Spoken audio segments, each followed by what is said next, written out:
কাবাব খেতে কে না ভালোবাসে, তা যদি হয় কাঁচা কলার কাবাব তাহলে তো একটু ট্রাই করে দেখতেই হয়। আসসালামু আলাইকুম এভরিওয়ান, কেমন আছেন সবাই? দেশি ফুড ব্লগসে আপনাদেরকে স্বাগতম।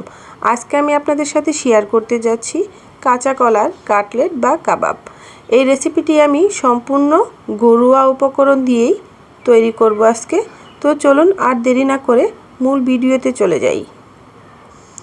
এখানে নিয়েছি আমি 2টি কাঁচা কলা, খুব ভালো করে ধুয়ে পরিষ্কার করে নিতে হবে।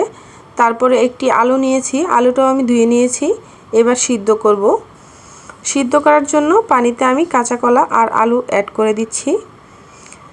10 মিনিটের মতো সিদ্ধ করে নামিয়ে নিয়েছি। দেখুন ঠান্ডা করে তারপর কিন্তু আলু আর কাঁচা কলার খোসাটা ছাড়িয়ে নিতে হবে। গরম ছাড়াতে যাবেন না, তাহলে হাতে লেগে যেতে পারে। একটু ঠান্ডা হলেই তারপরে এই খোসাগুলো ছাড়িয়ে নেবেন।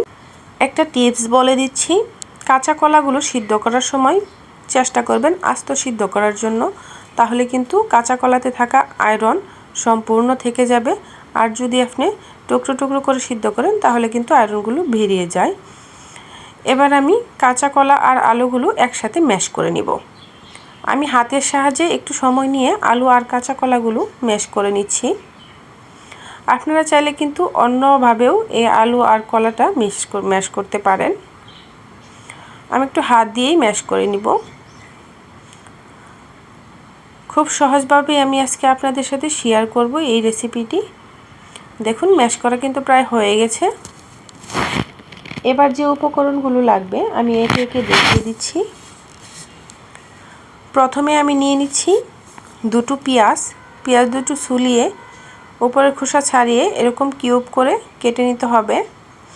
কাবাবের ক্ষেত্রে অবশ্যই চেষ্টা করবেন পেঁয়াজগুলো কিউব করে কেটে দেওয়ার, তাহলে খেতে ভালো লাগবে। যে কোনো কাবাবের ক্ষেত্রে, মাংসের কাবাব বলেন বা চপ বলেন, সব ক্ষেত্রে এরকম কিউব করে কেটে নিলে কিন্তু কাবাবগুলো খেতেও ভালো লাগে। আমি 2টো পেঁয়াজই এরকম কিউব করে কেটে নিচ্ছি।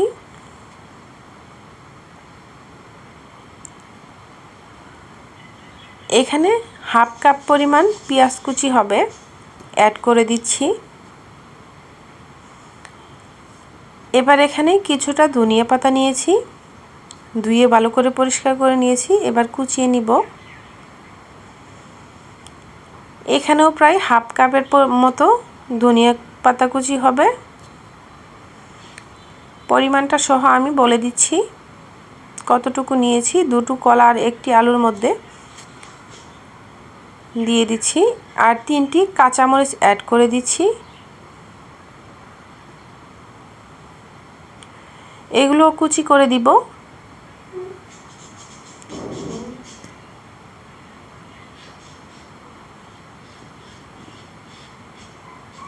হয়ে গেছে কুচি করা। এবার অ্যাড করে দিচ্ছি। তারপরে অ্যাড করে দিব 4-5টা চিলি কাবাব ফাঁকি করে নিয়েছি, আর 4-5টা গোলমরিচের ফাঁকি, হাফ টেবিল চামচেরও কম ভাজা জিরের গুঁড়া, হাফ টেবিল চামচের কম গরম মশলার গুঁড়া, হাফ টেবিল চামচের কম ধনিয়া গুঁড়া, হাফ টেবিল চামচ রসুন বাটা, হাফ টেবিল চামচ আদা বাটা, হাফ টেবিল চামচ লবণটা আপনারা স্বাদ মতো অ্যাড করবেন। আমি এখানে হাফ টেবিল চামচ দিয়ে দিচ্ছি। আর দিয়ে দিব 2 টেবিল চামচ উঁচু করে কর্নফ্লাওয়ার। আপনারা চাইলে কিন্তু কর্নফ্লাওয়ারের বদল ব্রেড গাম বা বেসন অ্যাড করতে পারেন। আর আলুর বদলে আপনারা অ্যাড করতে পারেন ডাল, মসুরের ডাল বা খেসারির ডাল অ্যাড করতে পারেন। এবার ভালো করে সবগুলো উপকরণ মিশিয়ে নিব। আমি হাতের সাহায্যে সবগুলো উপকরণ ভালো করে মিশিয়ে নিচ্ছি। একটু সময় নিয়ে মিশিয়ে নেবেন। তারপরে এখানে অ্যাড করে দিব একটা ডিমের সাদা অংশ। আমি এখানে কুসুম অ্যাড করছি না, কুসুমটা অ্যাড করলে ভাজার সময় ফেনা ফেনা হয়ে যাবে, তার জন্য সাদা অংশটাই অ্যাড করে দিচ্ছি। এবার ডিমের যে সাদা অংশ আছে সেটি দিয়ে ভালো করে মিশিয়ে নিব। দেখুন কতটা সফট হয়েছে।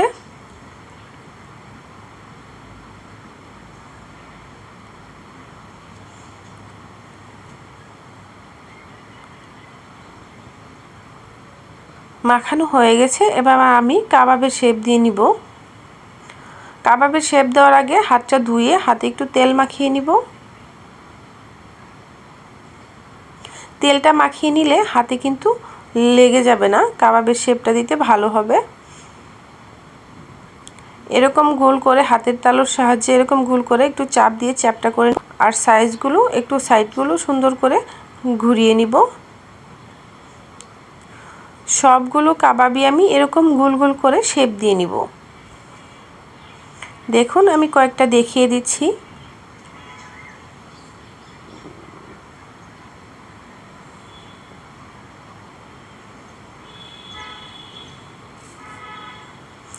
কাবাবগুলো বানাতে বানাতেই আমি চুলায় একটা কড়াই বসিয়ে, কড়াইটা গরম হয়ে গেলে তেলটা অ্যাড করে দিব। এদিকে তেলটা অ্যাড করে ওদিকে কাবাবটা আমি রেডি করব ভাজার জন্য। সবগুলো কাবাবই কিন্তু রেডি হয়ে গেছে, এবার ভেজে নিব। এদিকে তেলটাও গরম হয়ে আসছে, কাবাবগুলো একে একে অ্যাড করে দিচ্ছি। খুব ইজি তাই না কাবাব রেসিপিটি? খেতেও কিন্তু ভীষণ টেস্টি একটি রেসিপি। এবার একে একে সবগুলো কাবাবই আমি অ্যাড করে দিচ্ছি। আপনারা চাইলে কিন্তু আরও তেল বেশি করে দিয়ে ডুবো তেলে ভাজতে পারেন কাবাবগুলো। আমি অল্প তেলেই কাবাবগুলো ভেজে নিব। এক পাটটা হালকা একটু হয়ে আসলে তারপরে উল্টিয়ে দিব। এক্ষেত্রে চুলার আঁচটা অবশ্যই মিডিয়াম আঁচে দিবেন, না হলে কিন্তু পুড়ে যাবে। খুব একটা ল দিবেন না, তাহলে হতে দেরি হবে আর ভিতরটা শক্ত হয়ে যাবে। একটু হালকা ব্রাউন কালার হয়ে আসলে আমি একটু উল্টে পাল্টে দিব। অবশ্যই একটু সময় নিয়ে ভাজতে হবে। আর হ্যাঁ, ভিডিওটি ভালো লাগলে অবশ্যই লাইক, কমেন্ট, শেয়ার এবং এখনও যারা সাবস্ক্রাইব না করেছেন অবশ্যই চ্যানেলটাকে সাবস্ক্রাইব করে দিবেন।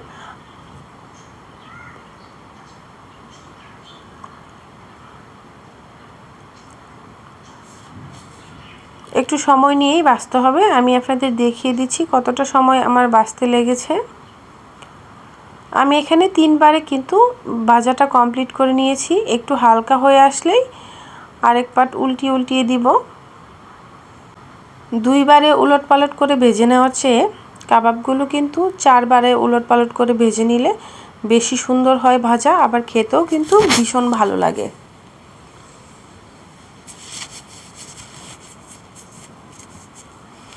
দেখুন সাইডগুলো কিন্তু হয়ে আসছে। আমি এগুলো সাইড করে দিয়ে যেগুলো একটু কম হয়েছে সেগুলো মাঝ বরাবর দিয়ে দিচ্ছি, তাহলে একটু তাড়াতাড়ি হয়ে যাবে। সেগুলোকে আবারও কিন্তু একটু উলটপালট করে দিতে হবে। সবগুলোই কিন্তু প্রায় কালার চলে আসছে কাবাবের মতো। ভাজার সময় কি সুন্দর একটা স্মেল বের হয়েছে, আসলে এখানে আপনারা থাকলে বুঝতে পারতেন কতটা স্মেল বের হয়েছে। আর মনে হচ্ছে যে এখনই খেয়ে ফেলি, এরকম একটি টেস্টি ফ্লেভার বের হচ্ছে এই কাবাবগুলোর থেকে।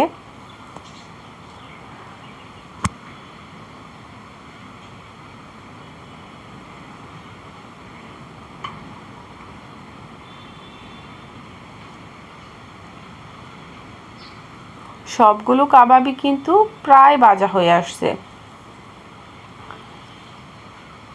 ওই রকম পোড়াপোড়ি একটা ব্রাউন কালার চলে আসলে তারপরে আমি কাবাবগুলো নামিয়ে নিব। তার জন্য একটু অপেক্ষা করতে হবে। ভাজা হয়ে আসলেই তারপরে আমি এগুলো নামিয়ে নিব। দেখুন প্রায় কিন্তু ভাজা হয়ে আসছে। যেগুলো ভাজা হয়ে গেছে সেগুলো আমি উঠিয়ে নিচ্ছি।